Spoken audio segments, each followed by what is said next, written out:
Professor Yunus বুঝতে পারছে না যে তাকে ডিস্টেবিলাইজ করার জন্য এই সন্তোষ শর্মা এবং অগ্নিহোত্রীরা দিনরাত কাজ করে যাচ্ছে।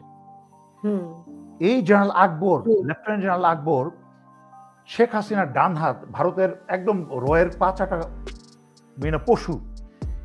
এই পশু যতদিন বাংলাদেশে ছিল আমার কাছে একদম ফার্স্ট হ্যান্ড ইনফরমেশন আসতো কখন সেনানিবাসে বসে সে মিটিং করতো, কখন সে গুলশানের কোন হোটেলে বসে মিটিং করতো।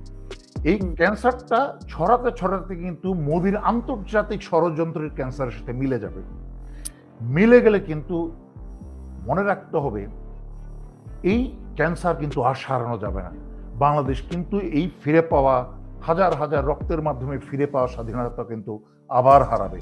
কারণ মেজর দেলোয়ারের কথা কিন্তু সবসময় বাসি হলেই ফলে। 5 বছর আগের কথাগুলো কিন্তু প্রতিটা, আপনিও সাক্ষী, সব কথা ফলেছে যেভাবে বলেছি, প্রতিটা কথা প্রতি। আমি নিজে কোনো গণক না, সহজ একটা আল্লাহর দেওয়া জ্ঞান বুদ্ধিতে যতটুকু বুঝেছি 2 দুগুণে 4 মিলিয়ে তা বলেছি এবং তাই হয়েছে, এখনো তাই বলছি।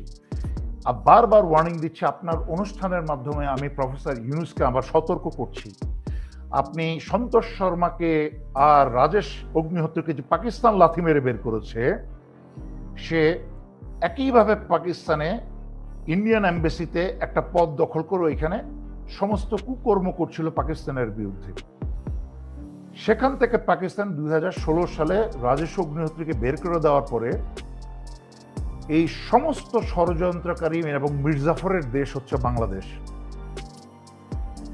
সেখানে নিজের দেশের ঘরের শত্রু যখন বিভীষণ হয় তখন তো আর বাইরের শত্রু দরকার নাই।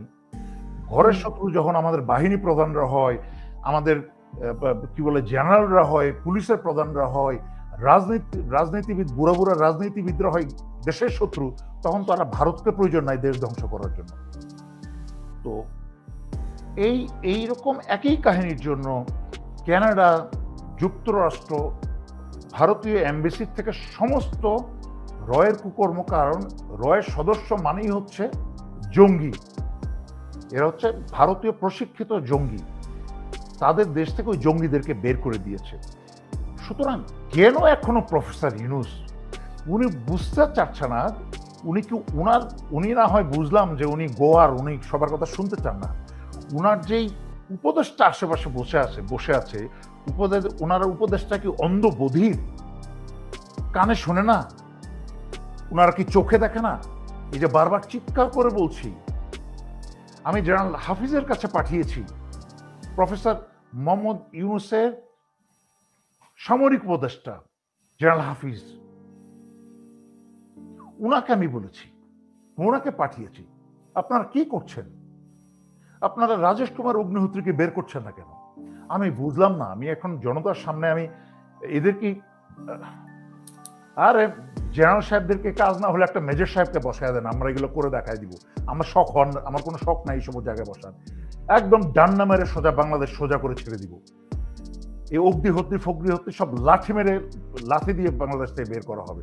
কারণ এই প্রফেসর ইউনূস বুঝতে পারছে না যে তাকে ডিস্টেবিলাইজ করার জন্য এই সন্তোষ শর্মা এবং অগ্নিহোত্রীরা দিনরাত কাজ করে যাচ্ছে।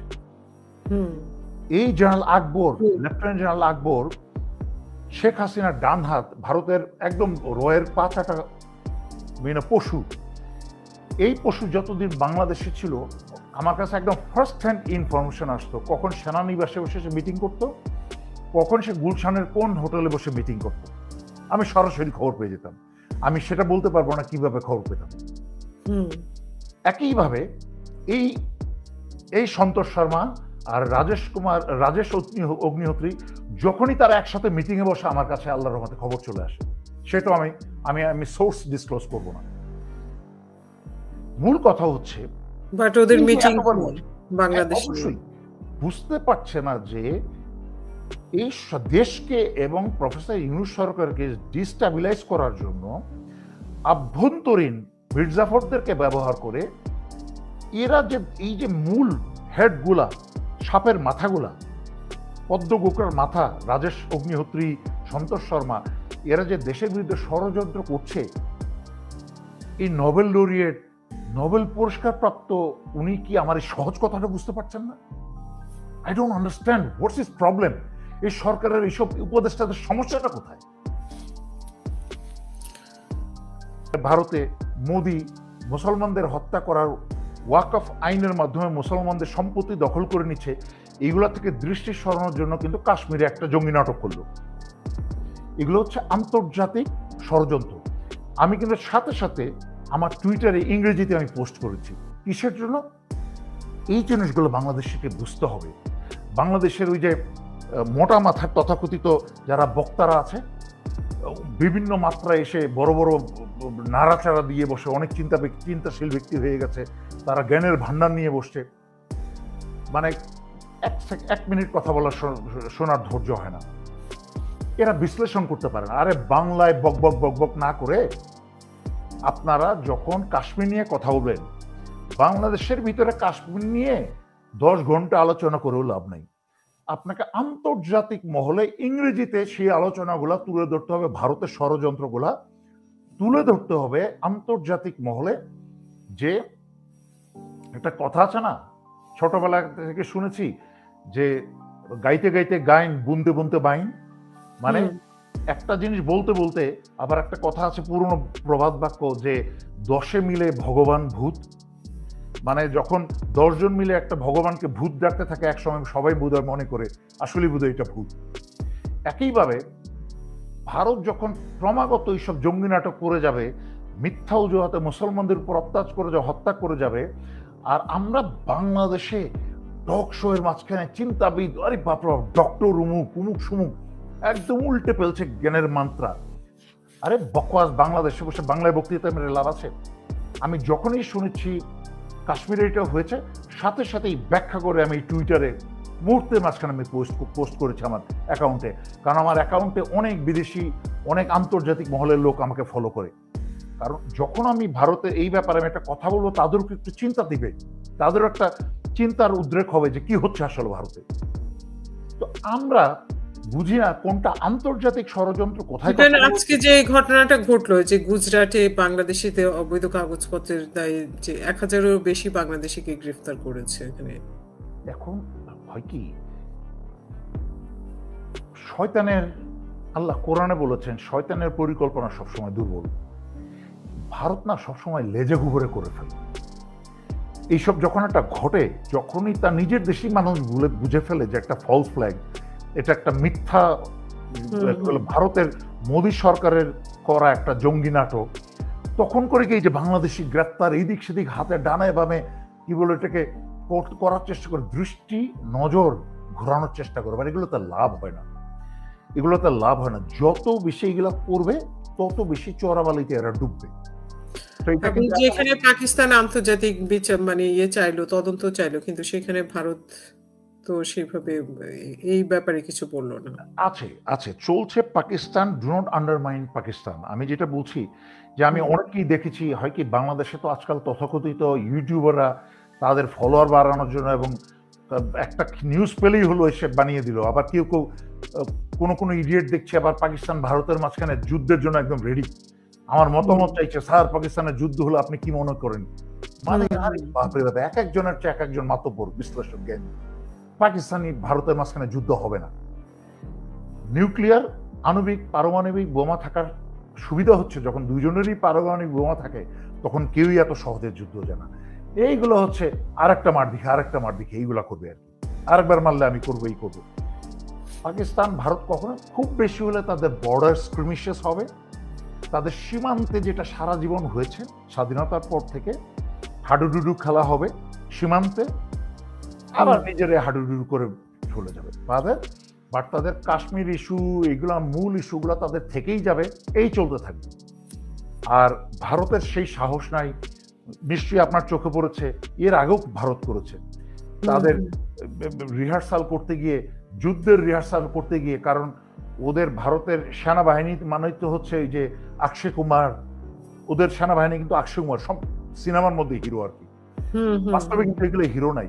মনে আছে কি যেন লোকটার নাম ছিল, পাকিস্তানে ধরা পড়লো এক এয়ারফোর্সের এক পাইলট, তাকে পাকিস্তান কি বলে প্যালেস্টাইনিদের মতো, হামাসের মতো পাকিস্তানও কিন্তু তাদেরকে সম্মান করলো, কি বলে যুদ্ধবন্দির মতো সম্মান করলো, স্নেহ করে তাদেরকে মানে আন্তর্জাতিক আইনে সবকিছু করে তাদেরকে ফেরত পাঠালো। যখন সেই ব্যক্তি ভারতের যখন সেই বিমান বাহিনীর পাইলট যখন পাকিস্তানের প্রশংসা করলো, ভারত তার বিরুদ্ধে চলে গেল, নিজের দেশের দেশপ্রেমিকের বিরুদ্ধে চলে গেল, কারণ এদের কোনো নিজস্ব কোনো চরিত্র নাই।